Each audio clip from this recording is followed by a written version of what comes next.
Hey guys, welcome back to my channel. And today we're going to be doing yet another reaction video. But this, I'm looking forward to doing a video about this. This is a debate between two conservative black, I think it's a guy and a girl, and two liberal black people. It got heated, it got spicy. Let's just get into it. Could you discuss the impact of Black media, such as music, movies, or other forms of entertainment on Black youth? Who wants to go first? Oh boy, a minute? Yep. Lord have mercy. Okay. When it comes to, and I'm gonna focus on rap culture, right? It promotes one of four themes, at least one: drugs, violence, rebellion against authority figures, and promiscuity, right? So when we look Facts, all facts. I never listened to rap. I never listened to hip hop. All that stuff is all garbage and very, very, very diabolical. That's just me, though. That's just me. I stopped listening to it a very, very long time ago. It's all degeneracy. at that and we look at the problems of that, and within the black community, what are the black community facing? What issues are we facing? Exactly that: drugs, violence, rebellion against authority figures, and promiscuity. So we have to really rectify that and address these issues and look at what it is that we're engaging ourselves in. And we have to understand that garbage in, garbage out. The Bible says, "So a man thinketh, so he shall become." So if we're thinking upon drugs, rebellion against authority figures, violence, and promiscuity, guess what we're going to engage in? And you see this within the black community. 1 minute. All I got right. it, Come on, baby. y'all. I got it. I'm trying all to right. get ignorant in here, man. But I come on now. He had 18 seconds left. All right. Thank so next, who wants to take that question? I'll go next. Okay. I would have to agree to a certain extent that there is a promotion of more of a ratchet culture of Black America, and there is not a prioritization of academics. There's not a prioritization of the family.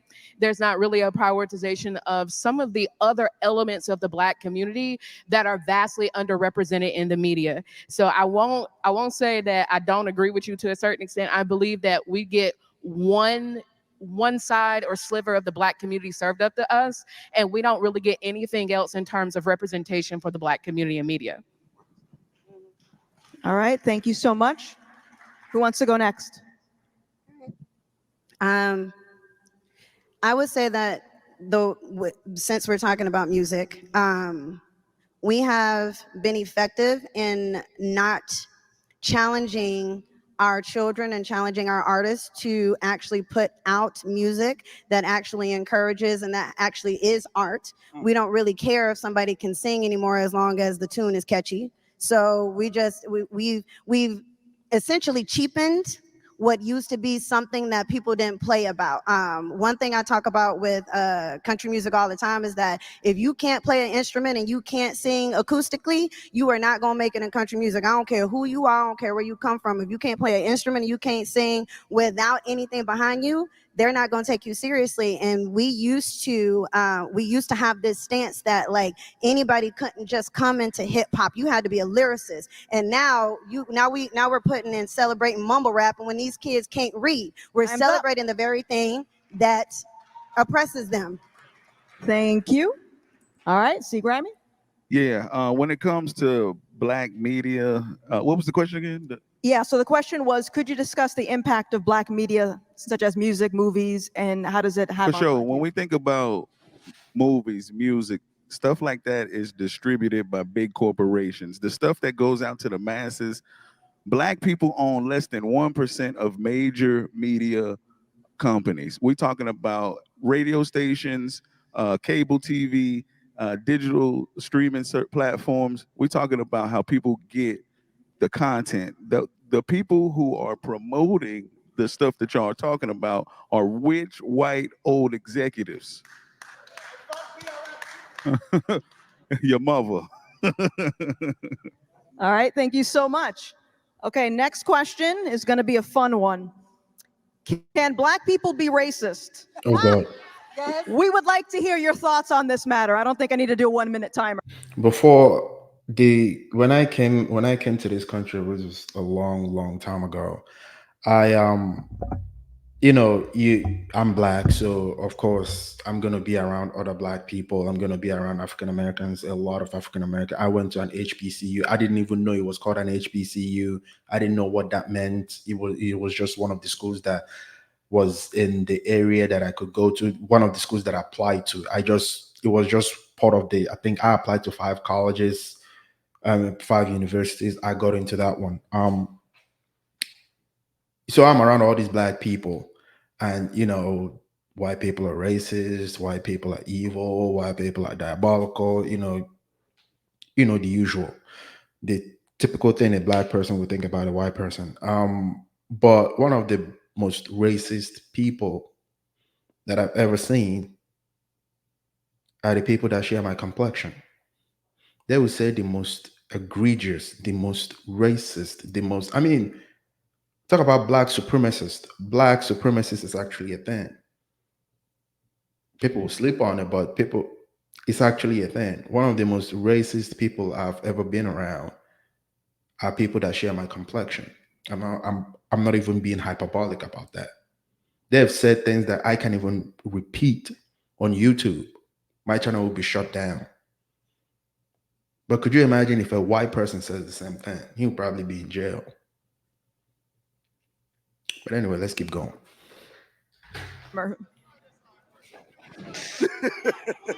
This side? Someone go first. I'm gonna call. You go first. They want Marie. Let's go. Racism is prejudice plus power. So I have the ability to be prejudiced. I have the ability to be biased, and I think people need to learn the definition between these things. But I do not have the power to be racist. So a perfect example: we have 9 city council districts in Chattanooga. 4 of them are majority minority districts that have black representation.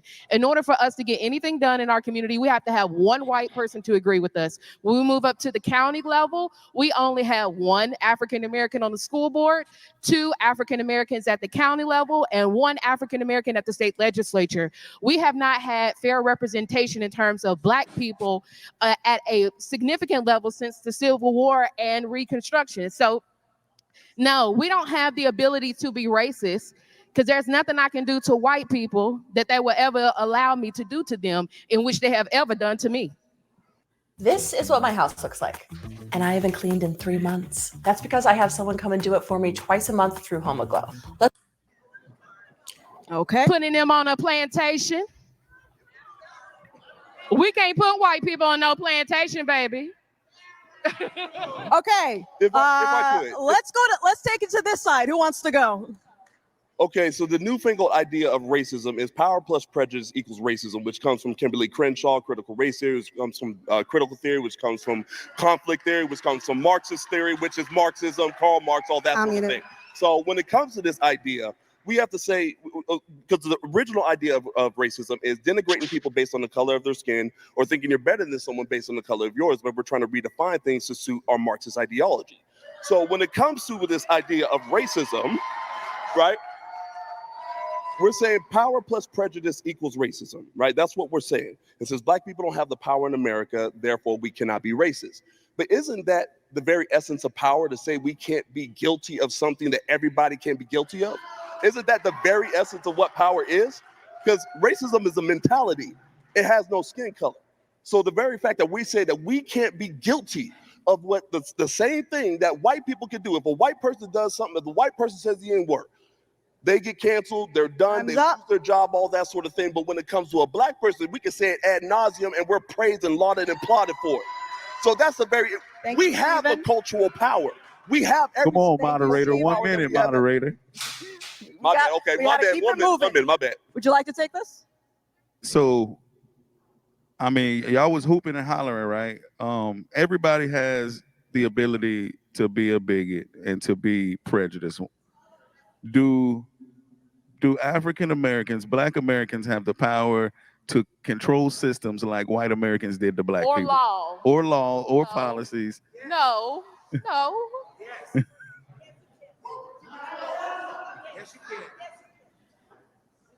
Okay. Even if you control the city level, you don't control the The- state level. The idea. That's city level. We talk about state. We talk about federal. You still going? No, I'm done. All right, go. The idea that racism is based on power as well, because then what about when because there are levels to power, right? So what about what about the moments and the times and the areas and the spaces when Black people are in the majority?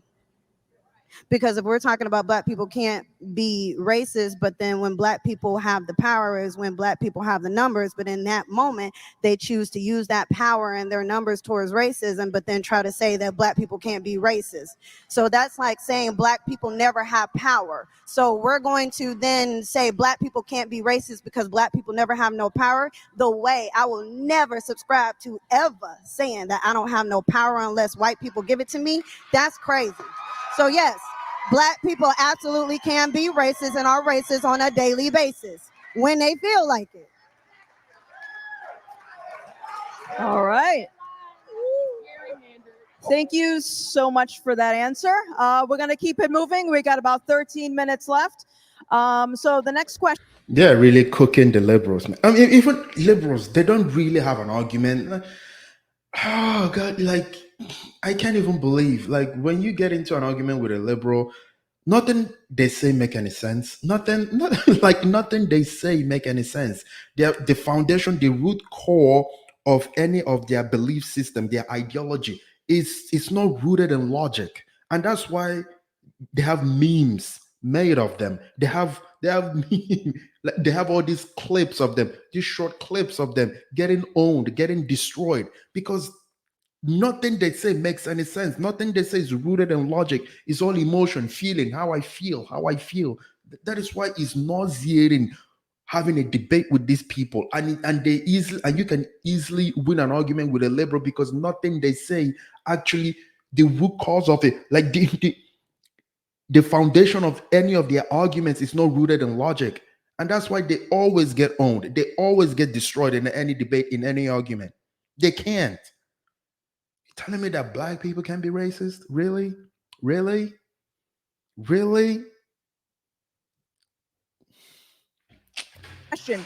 How do you determine your moral standards when engaging with political issues? And do you believe that these standards can evolve over time? Say that again. How do you determine your moral standards when you're dealing with political issues? And do you believe that these standards can evolve over time?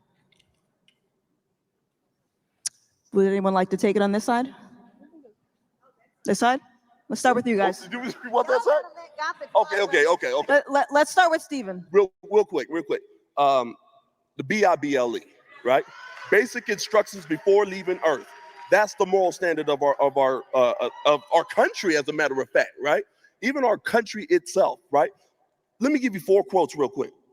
All right. The Constitution is made only for a moral and religious people, and it is wholly inadequate to the government of any other, says John Adams, our second president. And why are we failing as a nation? Because we're becoming more and more immoral and irreligious. When it comes to George Washington, he said that reason and experience both forbid us to expect that national morality can be maintained in exclusion of religious principle. So we see the failing of the United States of America and the falling away from morality due to the exclusion of religious principle, right? When it comes to Andrew Jackson, he said this book is the rock for which our republic rests. So our republic rests on the Bible. And very, very last, John Jay, he says that providence has given to our people the choice of their ruler. Thank you, and it Stephen. is the duty and the privilege and interest of our Christian All right, nation Stephen. to select the preferred Come on, Stephen. Christian All right, we got- for our rulers. So the Bible has to be the foundational Stephen. basis of our country and of our lives. All right. We're gonna stop it there. I enjoyed the debate. I like the 2 liberal guys over there. They went. I don't. For me, they got owned. They got destroyed. the whole thing is I mean, it's easy to argue against these people. It's easy to win a debate against these people because nothing they say is rooted in logic. It's all emotion. And yeah, like I said, just because, and the very fact that people think that because you know you were black, that you gotta have a certain way of thinking, you gotta have a certain perception in life, you gotta have a certain perception of this country, you know. And if you don't believe that because you know you're black, and if you don't believe that you know this country is racist, white people are racist, and you know people are, you know, the white people or the systemic, you know, oppression is there to actually oppress you and keep you down, and you know you know, make you worthless and useless in life. If you don't have that belief because you're black, then you are, you know, the C word, you are, you know, the H word, you know, you are all kinds of stuff because you dared to actually have a different perspective than that. And I'm sure these guys on the conservative side, the guy and the girl, they're probably being called names, you know, not in that crowd because the crowd loves them, but you know, in other places, they'll probably be called the C word and the H word. And it's quite sad that when I came to this country, people looked at me and thought, oh, I have to have a certain perception, a certain, you know, way of thinking. I'm actually going to make a video about that. Why, you know, what happened to me when I came here and what shifted the way I think, you know, in my political beliefs, you know, in the way I vote, and you know, on my, you know, just my politics in general. I'm gonna make a video talking about all that stuff.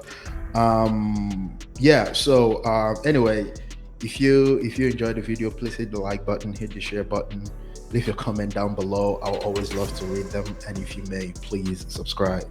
You have a good one.